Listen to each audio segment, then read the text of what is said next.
అదే RTV app వార్తల్ని క్షణాల్లో చదివే అవకాశం ఉంటుంది. ఒక న్యూస్ పేపర్, ఒక టెలివిజన్ ఛానల్ మీ చేతుల్లో ఎప్పుడూ ఉంటాయి. శ్రీరామనవమి రోజు తెలుగు ప్రజలకు, ముఖ్యంగా అందరి ప్రజలకు, భారతదేశమే కాకుండా ప్రపంచ దేశంలో ఉన్న తెలుగు ప్రజలందరికీ కూడా పేరు పేరున ఉగాది శుభాకాంక్షలు.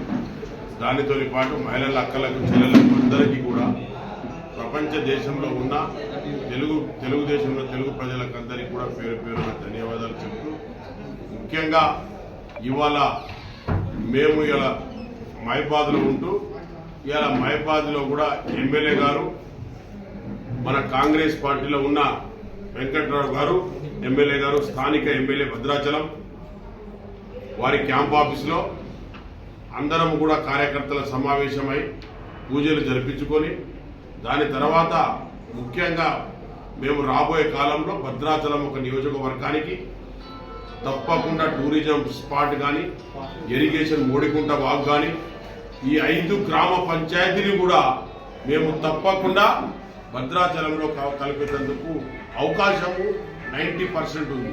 ఎందుకుంటుందంటే ఫస్ట్ అమెండ్మెంట్లో 5 గ్రామ పంచాయతీలు ఆ పక్షాన లేదు, చెప్తా అది కూడా చెప్తా.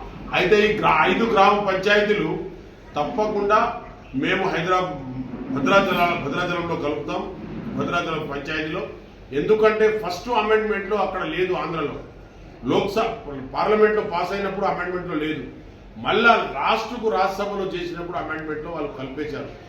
అది ఎలాగా స్పెసిఫిక్గా చెప్తున్నానంటే, ఆ రోజుల్లో నేను మంత్రిగా ఉన్నాను, ఈ నియోజకవర్గానికి నేను ఎంపీగా ఉన్నాను, రాష్ట్రపతి ప్రణదాత ఉన్నప్పుడు, ప్రణబ్ ముఖర్జీ గారు ఉన్నప్పుడు వారి దగ్గర ఈ గ్రామ పంచాయతీల మెంబర్స్ అందరికి పోయి కూడా మేము కూడా పోయాను. ఆ రోజులో బుడగం సీను గారు కూడా మాతో వచ్చారు.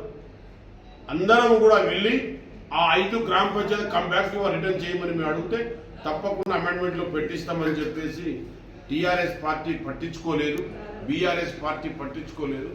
కాబట్టి ఇంతకాలం జరిగింది. ఈసారి తప్పకుండా మేము 5 గ్రామ పంచాయతీలు తీసుకొస్తాం. భద్రాచలానికి ఇంతకు ముందు మోడికుంట వాగు కానివ్వండి, ఈ వెంకటాపురం, వాజేడు, చెర్ల, ఈ రోడ్స్, బిల్డింగ్స్ అన్ని కూడా మేము చేసినాయి.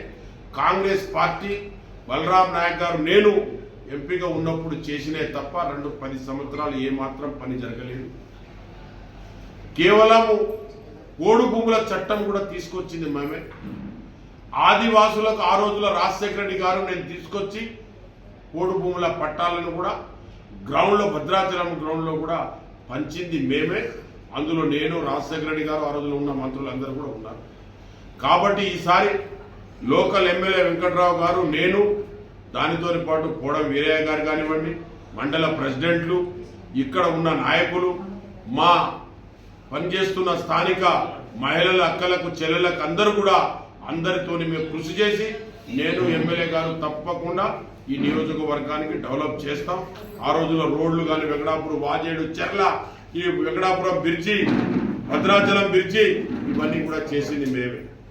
ఈసారి ఎలక్షన్ అయిపోయిన తర్వాత గొప్పగా ఎమ్మెల్యే గారు రివ్యూ పెట్టుకొని ఎక్కడెక్కడ ఏమేమి కావాలి, ప్రజలకు ఎలా అయితే జరుగుతుంది, ఆ 5 పంచాయతీలో గ్రామానికి కూడా వాటర్ కూడా ఎలా వస్తుంది, వాళ్ళకి సాగునీరు, తాగునీరు కొరకు తప్పకుండా ప్రయత్నం చేసి, యువకులకు కూడా, భద్రాచలం యువకులకు,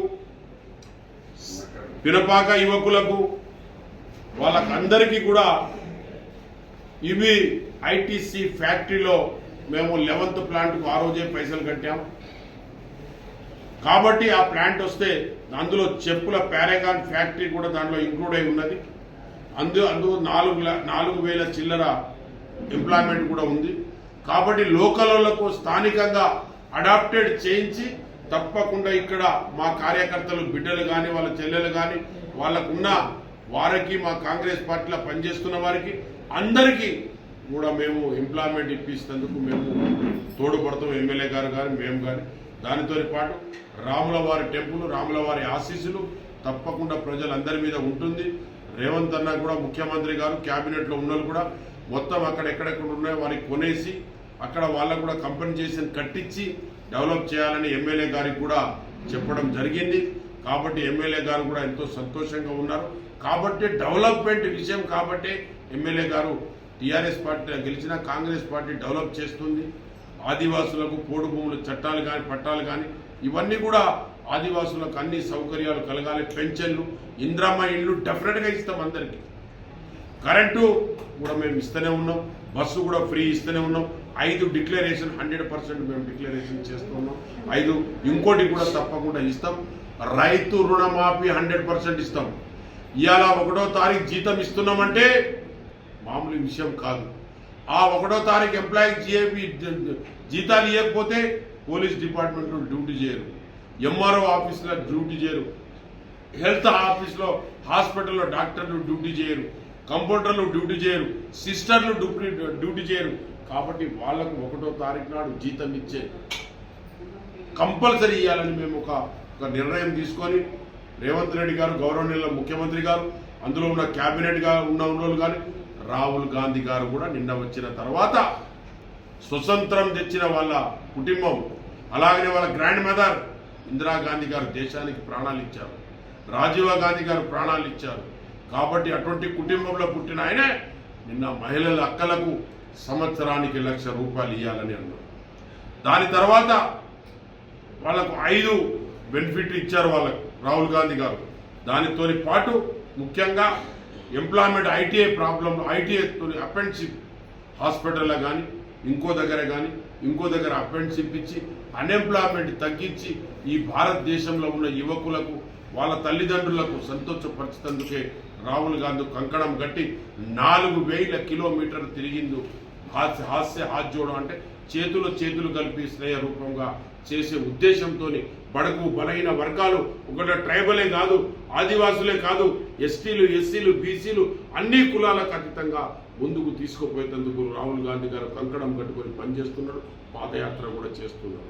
కాబట్టి అటువంటి కుటుంబంలో పుట్టిన ఆయనకు మన అందరి క్షేమాలు చేస్తున్నందుకు వారికి వారి కుటుంబం కూడా ఉగాది శుభాకాంక్షలు నేను తెలుపుతున్నా. మరిన్ని వీడియోస్ కోసం ఛానల్ ని సబ్స్క్రైబ్ చేయండి, లేటెస్ట్ అప్డేట్స్ కోసం వాట్సాప్ ఛానల్ ని ఫాలో చేయండి అండ్ లింక్ డిస్క్రిప్షన్ లో ఉంది.